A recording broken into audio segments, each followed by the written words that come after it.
Hey, this is Eugene Driscoll. I was going to say calling, but I'm not calling anywhere. I'm sitting in front of a computer. I'm here with Jodie Mosier and our Canadian intern. Introduce yourself. Michael Lee Murphy, but I'm American. Well, allegedly. I haven't seen his birth certificate. He was just telling us about how in Montreal, apparently, they don't give you grocery bags and they sell day-old used meat. It doesn't sound like a place I want to go. So this is Navel Gazing. And this week, we're going to talk about breastfeeding. A subject, don't giggle, a subject near and dear to my heart. What happened, well, Michael, you went to the nurse-in yesterday, and you were on WICC yesterday talking about it. What was your impression of it?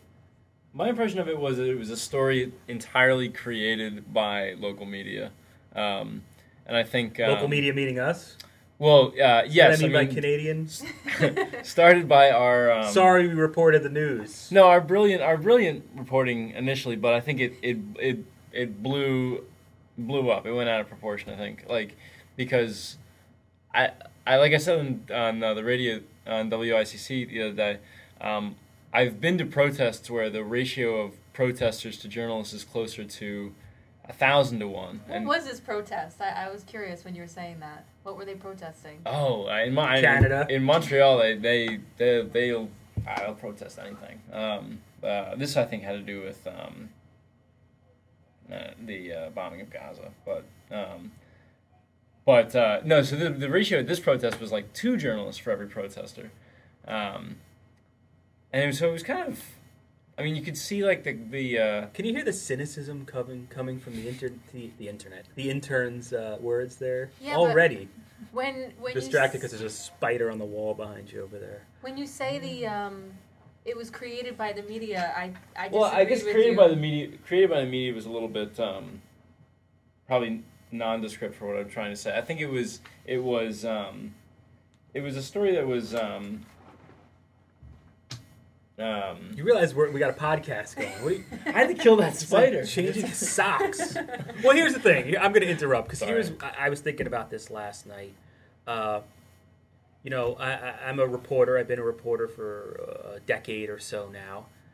In Connecticut since 2003, I think. And I have a wife. I have a 7-month-old child, and my wife breastfeeds.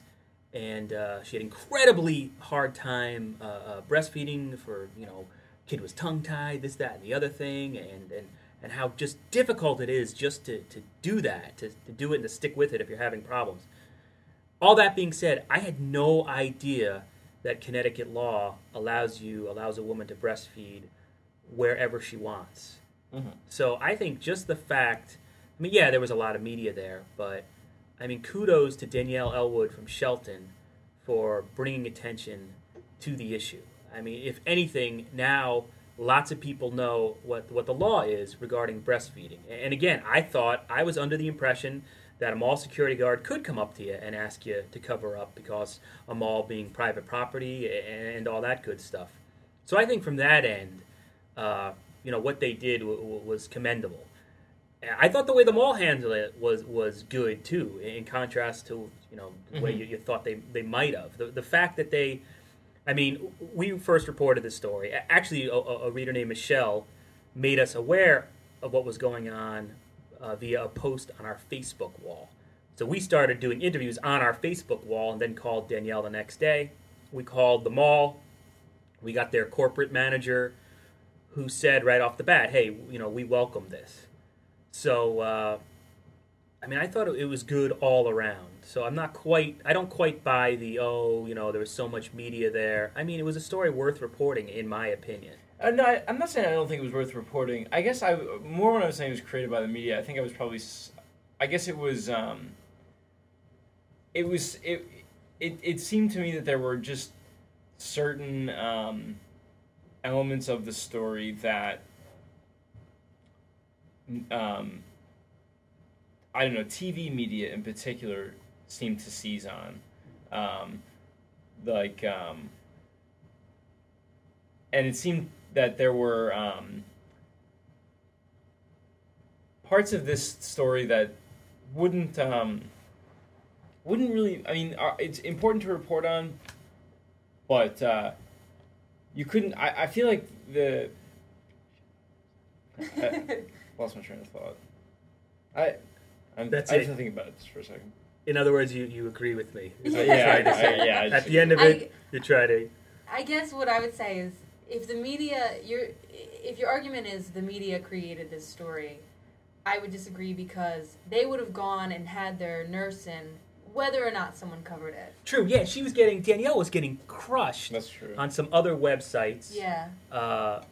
We had some comments come in that we didn't publish and she got ridiculed on that, I'm sorry, crappy morning radio show, Chaz and whatever. Chaz whatever. FM morning radio. I hadn't heard that. But yeah, it was like, I mean, all right, they're having their jokes and whatever in their radio voices, but I think that's a good point. They were doing this. Danielle didn't seek us out. They didn't seek us out, and they were using social media to get the word out to other nursing mothers. They weren't trying to get media attention necessarily at first. They were trying to get people to come to show their support and to get the word out. But it seemed like they were doing sort of the grassroots, hey, other nursing mothers, here's what we're doing, come do it with us. Or at least show your support, or at least get the word out that you can do this if you want to. And then did the media sort of jump on it and exploit the issue a little bit? Yeah, I guess you could say that, maybe. But I guess did it deserve every, you could always say, hey, you know what, there's always that argument, our men and women are dying in Iraq and Afghanistan every day. Yeah, that's true. That's an argument, definitely.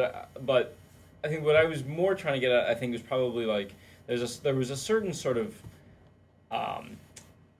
exploitation aspect to the some of the coverage that I saw going on. It's always weird when TV cameras get involved. TV cameras turns into that sort of. I just don't understand. There's makeup and there's lighting and there's right, and we're print backgrounds, and so we automatically hate TV because they're better paid, and people love. I mean, Jeff Fox. Oh, Jeff Fox! Everybody loves TV. Love us. That's all we want is love. It's just But what do you know? What are your views? I'm going to put you on the spot. Our allegedly American intern. What are your views on breastfeeding in public? Yeah, I'm not. It doesn't really offend me. I don't know. I have young half brothers who were breastfed in public. Not by you. Not by me. Allegedly. So you're pro it, Jodie. What about you? I'm pro breastfeeding in public. I say there's teenage girls walking around showing more than breastfeeding mothers, and it's natural. That's how babies were fed for hundreds of years, and all of a sudden everyone got kind of thousands of years exactly. People got a little, nervous about it all of a sudden, and I think that's... It is. I mean, my mother is 75. She's born in 1936. She raised 5 boys. I think we were fed like Coca-Cola and formaldehyde right out of the womb. There was no breastfeeding. And my wife is, now that we have our child, when did it become that breastfeeding, they almost looked at... It's like a status symbol now. Well, my wife was looked at by members of my family, or at least it was my interpretation of it. Not that my mother will ever hear this. But she was looked at, she's kind of weird. Well, why are you gonna breastfeed? I read an article on this.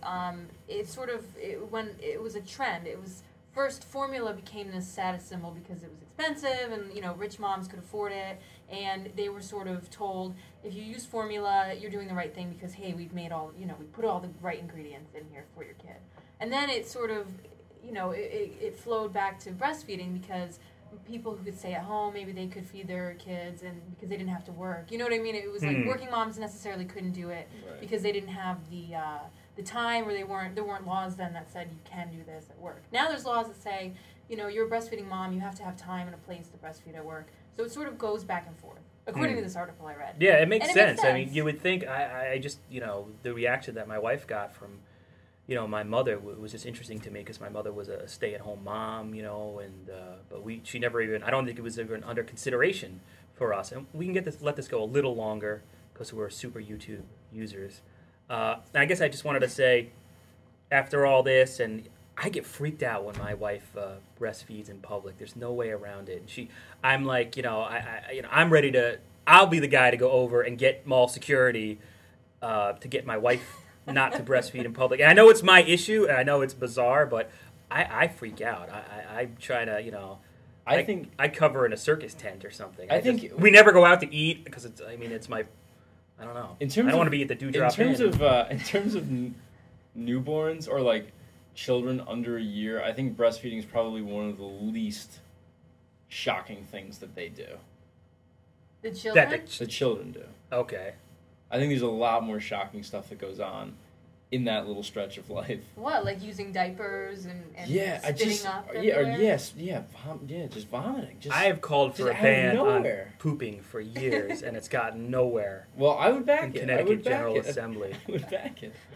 I would really throw my weight behind it. All right, and then just there was one reader last night, and maybe I overreacted. I banned a guy who went on our Facebook page and I don't know. First had the sequence of events wrong, and then accused, used the phrase "bored housewife" with nothing to do, and maybe I was, I don't know. I just banned the reader. I thought it was just a comment looking to, start a flame war or whatever that internet term is.